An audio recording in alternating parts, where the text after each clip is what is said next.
Mana bizda yana bir go'zalliklarimiz tayyor bo'ldi. Uzunligi 3,5 metrlikdan 8 ta ko'rpacha bo'ldi, 6 ta kvadrat yostiq bo'ldi. Mana shunaqa chiroyli ikkita uzunchoq bo'lishlarini, ikkita yumaloq bo'lishlarini ham tayyorlab berdik.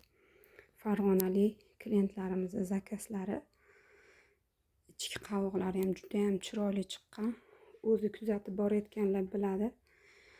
Qovoqlari juda ham chiroyli chiqyapti qizlar. Mana bu yil trendda bo'ldi shu mramor duxobamiz. Keyin shu sveti ham moda bo'ldi. Qirg'oqdek popuklarigacha original choklari ham qizlar tekis mana. Tikilganda ham bilinib mana. Birorta hali popilarni iplari chiqib qolgan joyi yo'q. İçiga 7,5 kilodan paxta soldik. Klientlarimizga ham yoqadi degan umiddamiz. O'zlaring ko'rib bitta baho berasizlar.